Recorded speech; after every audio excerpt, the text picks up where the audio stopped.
parce que Macky Sall dañ ko bàyyi ci li mu nekkee fii Sénégal Macky Sall donnul Sénégal ci baayam Macky Sall jëndul Sénégal moomul Sénégal Abdou Diouf nekk na fi ba jóge fi ci sama xam-xam bu gàtt musul tere adversaire mu nekk candidat daan na am problème ak Ablaye Wade ba ñu jàpp Ablaye Wade tëj waaye balaa élection mu génne Ablaye Wade bàyyi ko mu compétir tranquillement ñaata yoon Ablaye Wade dem kaso mais balaa élection génne nañ ko te musuñu koo privé de droit civique Ablaye Wade nekk na fi ba jóge fi 2007 kan moo ne woon sa plus grande menace doon Idrissa Seck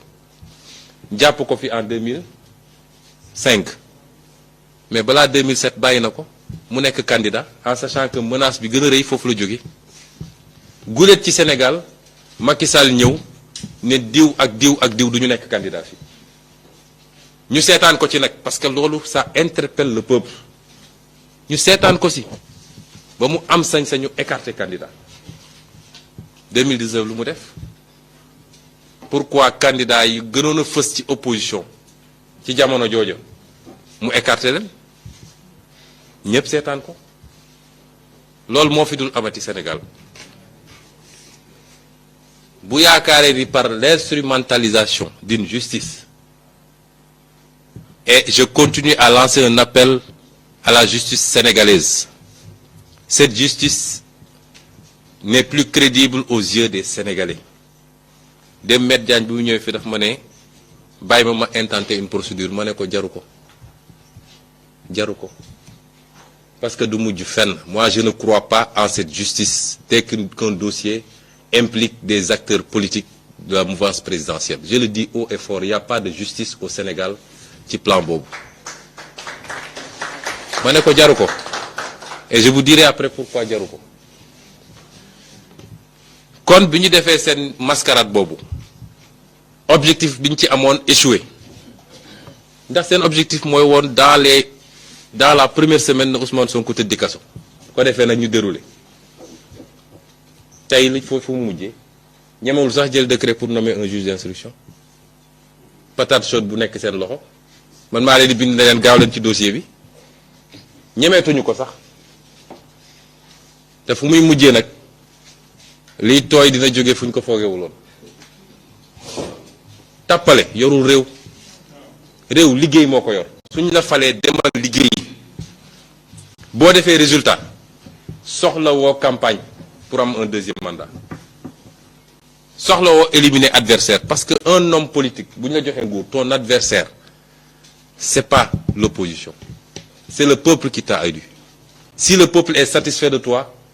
dina la jox deuxième mandat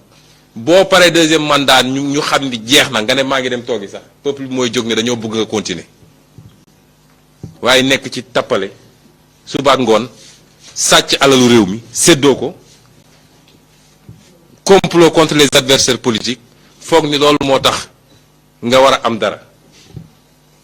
on n'a jamais eu un président aussi impopulaire musul am laaj yénal nga laaj léegi sénégalais yi buy dem fenn sax day recruter ay nervis yu koy jiitu parce que bëggul ko yuuxoo ça c'est le summum de l'impopularité même Diouf bi muy perte dëgg musul jël ay nervis pour ñu tere nit ñi yuuxu ko police a ngi fi gendarmerie ngi fi il sortait ñu encadré ko mu dem def li muy def kon dama bëgg a fàttali Macky Sall parce que man nee naa leen l'acteur politique mineur insignifiant bi def lii man du sama nawle moo tax waxuma ak moom dama bëgg a fàttali Macky Sall ne ko nguur day jeex te bosam jeex na question de jour la léegi dañ koy compter nguur dafay jeex na fàttaliku IBK fii Mali na fàttaliku Idriss Déby na fàttaliku Alpha Condé na fàttaliku keneen mais ñooñu mooy les mauvais exemples sax waaye na fàttaliku ñi nga xam ne def nañu seen nguur mu jeex ñu joxe pouvoir bi barki démb la xew Niger def na 2 mandats ne du ma laajaat 3e mandat anamu mi ngi Niger toog soxlawul dem tëddi France Jerry Rawlings musul génn Ghana ba ni muy dee te daan génn di dox ay coursam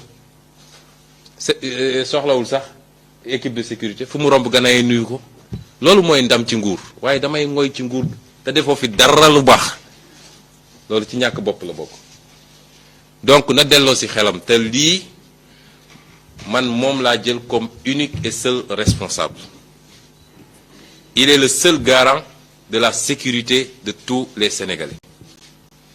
ndax moom la ñu jox suñu budget pour cela. lii xew ak lu mun a xewati responsabilité am la et je prends l'opinion nationale et internationale à témoin. maa ngi woo it kilifa diine yi commencé ko ci kilifa diine Casamance comme Casamance saa nekk suñu imam yi suñu évêques yi suñu kilifa diine coutumier yi maa ngi leen di oo d'abord ñoom. maa ngi woo kilifa diine réew mi yépp xalif généraux yi église bi ñépp parce que dafa am fu fitna di toll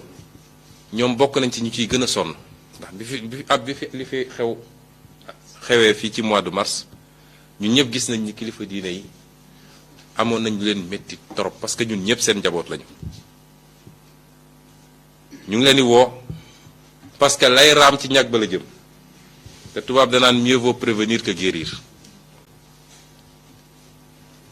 dóor benn yoon nga bàyyi mu romb mën nañ ko kobos nga bàyyi mu romb mën nañ ko waaye mu naree ñetteel ah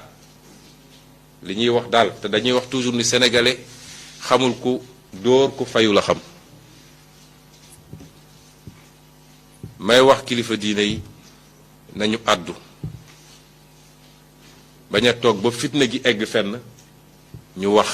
mais dañuy teel a wax pour anticiper ña ngay wax sax nag ndax ñun ñëpp dégg nañ màggalu Touba bi rek li xalif général des Mourides wax mooy njëkk a woote pour ñu am élection bu transparente bu dal te leer nañ. loolu nag buñ ko waxee ku am dégg-dégg xam nga ni xam nga kuñ ko wax parce que opposition organisé wul élection opposition organisé wul élection donc suñu nee nañu fexe ba élection yi ñu organiser ko ci ni mu gën a jubee ni mu gën a rafet ak ni mu gën a dalee ki mu yor organisation élection yi la ñu waxal moo yor administration bi organiser élection yi moom moo yor police ak gendarmerie moo yor armée donc moom responsabilité am la. ma wax nag ni bu ma weesoo appel boobu ma lancé kilifa diine yépp dinaa wax ni lii am démb dootul am fii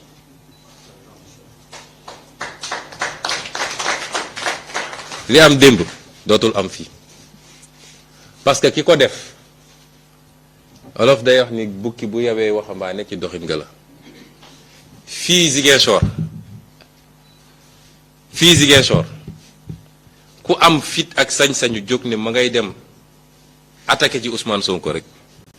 defe naa ci xaru la bokk.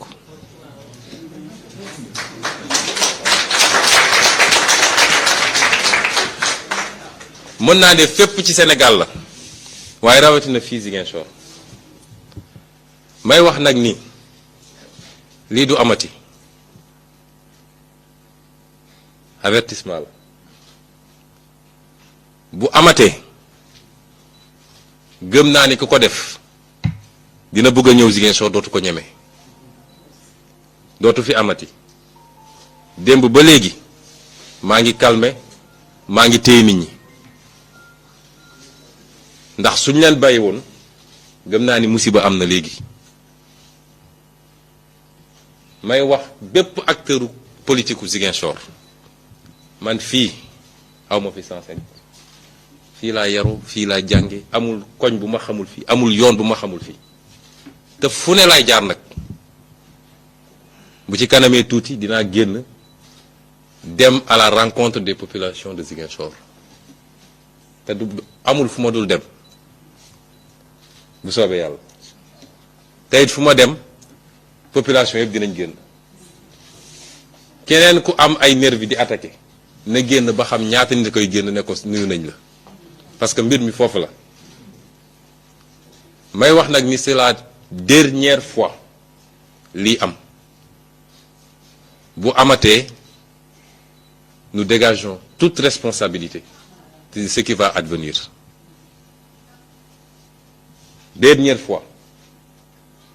ñun provocation taxu ñoo jóg amuñu temps boobu ku yàlla may lim la may fii soxlawoo provoquer kenn soxlawuñu ko waaye fu ñu war a am réunion dinañ fa dem réunion fu ñu war a am rencontre dañ fa dem rencontre loolu moom nañ ko leeral tey may woo ñëpp nag ñu delloo ci seen xel ndax jàmm ci la lépp xaj nit dina taal fitna ba pare fitna ba këpp ci boppam jàmm ci la lépp xaj ay élections la ñuy dëgmal ce seront des élections entre des fils et des filles du Sénégal ce seront des élections entre des fils et des filles de la Casamance nañ ci dugg ci jàmm kenn ku ne wax xalaatam présenter projet am askan wi tànn ñu delluwaat joxante liggéey pour le développement de la région pour le développement du Sénégal leneen xaju si lu fi waay dugal nag ci boppam lay këpp.